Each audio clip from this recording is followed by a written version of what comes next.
I want to get to the next thing. And okay. All right, just sorry, give me a second to sort of gather my thoughts a little bit.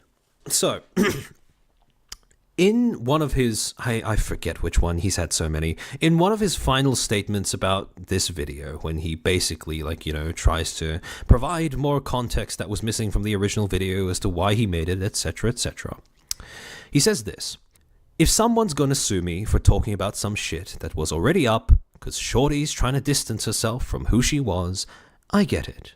She has her right to wanna distance.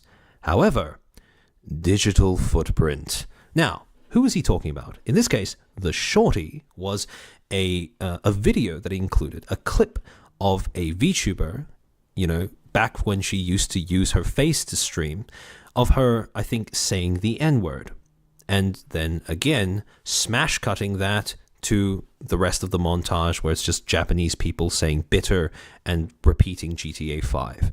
And his justification for essentially, face doxing that VTuber was digital footprint. To put it in his own words, it allows people like me to go, ah, ah, ah. And that's what I did, ah, ah, ah. So, I want to get at why this, as a justification for doing what he did, is so heinous. So, around the concept of a digital footprint, hopefully this is something that you would have been taught when you were still a kid in school, right? Anyways, digital footprint. It's a metaphor for how every time you interact with something on the internet, every time you post something on the internet, there will be some trace of your presence there that lingers even long after you are gone, right? And again, pretty helpful metaphor for just understanding how this stuff works, understanding how the internet is forever, right? Pretty good metaphor when it comes to just getting across the idea to people that the internet is forever. However, that is just one half of the metaphor, because to expand on that, the reason why you would be concerned about leaving traces of yourself in an environment is because there is something hunting you. And today, I'm going to give you a name for the thing that is hunting you. In 2006, a person called Dana Boyd, who's now a researcher, a partner researcher with Microsoft, a media professor, and founder of the Data and Society Research Institute, she made the observation that social media platforms were changing the way that various audiences were interacting with the content that you would post on them. Again, sounds pretty obvious to us in hindsight, but this was a big deal at the time. Prior to this, the way that most people, modeled the process of communication via media, and bear in mind, this is a big oversimplification, was essentially you have your message and you deliver it, you communicate it to a bunch of target audiences, what was referred to as publics. So you would have your message, you would send it out to them, and hopefully it would hit your target. However, what happened once social media arrived on the scene is that the way that social media changed the way that people communicate is that instead of having one message that you would just communicate and aim at a certain, at a public or a group of publics, what you would do is you would post it on a platform and then it would remain there. And as it remained there, you would have all of these different publics, most of who you never predicted arriving on the scene, converging on what you make. And over time, again, because of how these publics could not be separated in terms of time or space, this created a new entity known as the superpublic, which is basically the aggregate of all of the audiences who will ever view your content or what you've put out on the internet, combined from past, present, and future.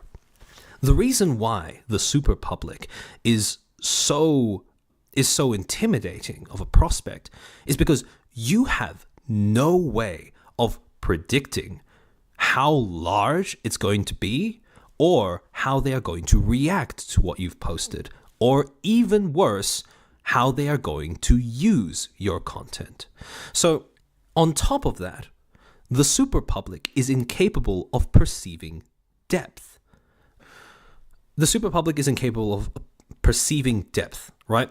Because what happens is, because of the way that content is put onto these platforms, because of the way that this medium works, essentially, instead of seeing someone for like, a person, seeing how they like grow, evolve, change, whatever, over time, all you get are a series of snapshots of who they were, smash cut alongside one another in one place.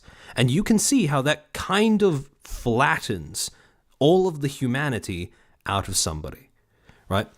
And the reason why I bring this up is because when you make a call out or anything to do with, trying to condemn someone, where you pull up their past and present it alongside who they are right now, and you cry out that they need to be cancelled or they need to be condemned or whatever, this is the thing that is watching and listening. This is the thing that you are inviting to your situation.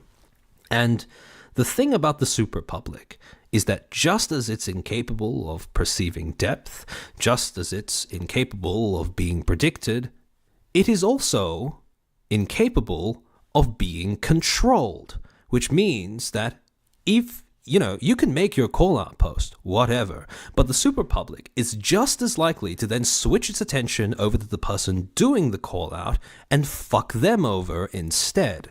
So, without even meaning to do so, Shizzy himself has become an ideal case study for demonstrating the destructive potential of the super public.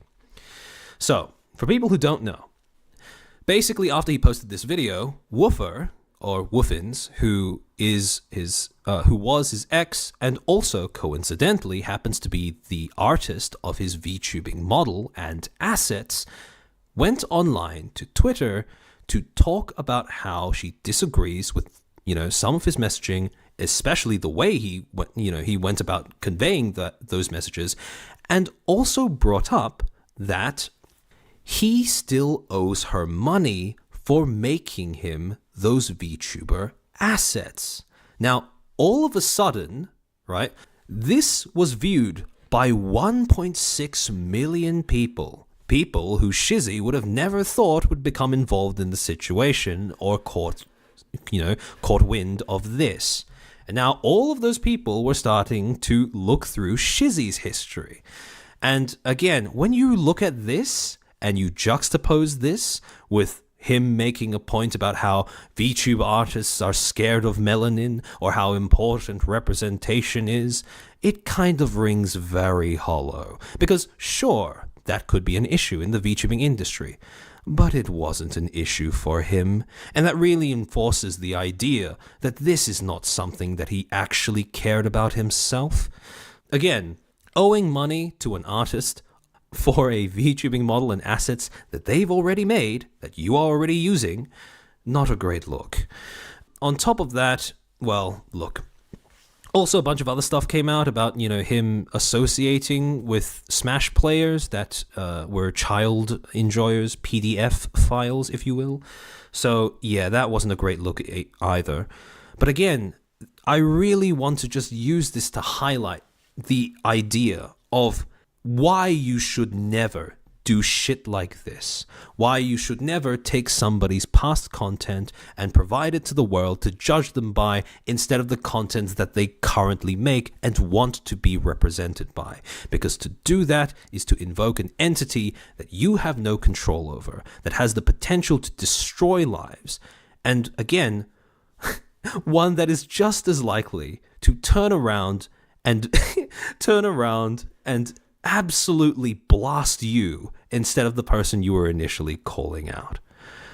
Again, if you take away nothing else from this whole stream, presentation, whatever, especially if you are a content creator or you want to become a content creator, I want you to constantly be thinking of the super public, not as a large thing that will always be looking over your shoulder. That can be paralyzing, right? That's not what I want.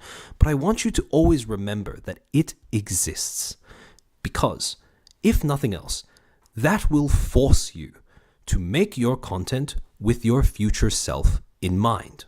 And the thing is, right, the thing that we talked about earlier with how small creators, especially creators whose main source of publicity is Twitter, and how some of these creators, they generate publicity by starting fights, etc., condemning people with no basis, trying to gain clout through sparking conflict.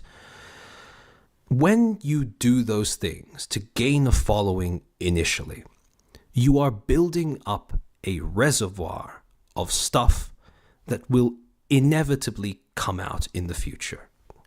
And when it does come out, when the super public gazes upon what you've made, how you conduct yourself, how you go about promoting yourself in the early stages of your career will determine that when the dam bursts, whether what comes out is liquid gold or runny shit. So,